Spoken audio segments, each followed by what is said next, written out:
ដើម្បីឈ្នះគណៈបកប្រជាជនណាតើតែអ្នកប្រជាធិបតេយ្យអ្នកស្នេហាជាតិរួមគ្នា30ឆ្នាំយើងមិនបានឈ្នះគណៈបកប្រជាជនដោយសារយើងបែកបាក់គ្នាមានគណៈបកច្រើន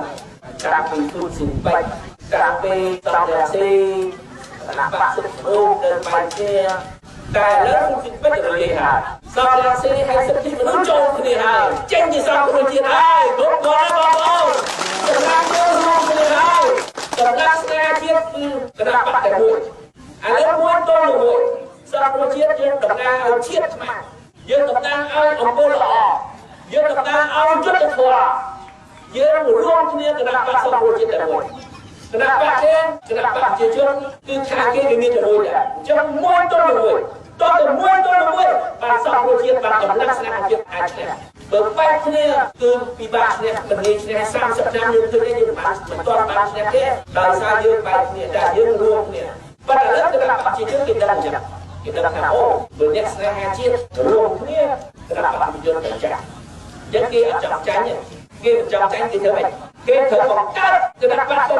ឲ្យចេញមកដើម្បីបង្កើតសង្គមជាតិអូគេតែបន្តិចតែយើងខាតតែបងប្អូនពីពួកគេជារួម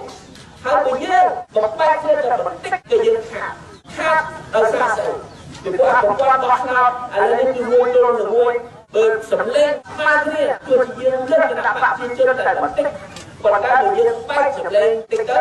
អានោះគណៈបកប្រជាជនអាចលើកជាងវិញតែគណៈបកទៅមកមិនងាយឈ្នះទេទោះជាគណៈបកទៅ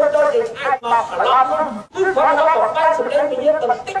ប៉ុន្តែបន្តិចទៅមិនឈ្នះខ្លួនឯងបើធ្វើឲ្យគណៈបកប្រជាជនឈ្នះ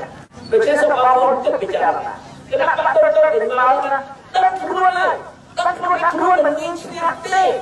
បើខ្លួនចេញមកគាត់ថារំខានយើងបង្កើតសម្លេងពីយើងបន្តិចយើងជួយគណៈបកប្រជាជនគណៈបកប្រជាជនចំណេញគណៈបកទៅអត់មានឈ្នះខ្លួនឯងទេតែធ្វើឲ្យគណៈបកប្រជាជនឈ្នះបងប្អូនយល់បងប្អូនមិនត្រូវលេងសើចជាមួយពួកគណៈបកទៅពួកគណៈបកទៅគឺបងរងចាំមិនចាំដឹងខ្លួនហើយធ្វើដឹងខ្លួនរបស់អឡំទៀតតែគណៈបកទៅគឺបងរងបើយកគណៈបកប្រជាជនខ្លួនឯងអត់ឈ្នះគណៈអត់ឈ្នះធ្វើនេះដើម្បីជួយគណៈបកប្រជាជនបង្កើតសម្លេងតែបន្តិចក៏អាចជួយគណៈបកប្រជាជនបានអញ្ចឹងគណៈបកប្រជាជនគេចេះគិតដែរគេជួយគណៈបកទៅគេជួយពីក្រោយគេជួយដើម្បីឲ្យមកខាតយើងដើម្បីបង្កើតសម្លេងយើងបន្តជាលៀនខ្មែរលោកយល់ទាំងអស់នេះដូចជាយើងត្រូវរស់រំគ្នាជាក្នុងមួយកុំឲ្យបែកសម្លេងបន្តិចក៏មិនអាចបែក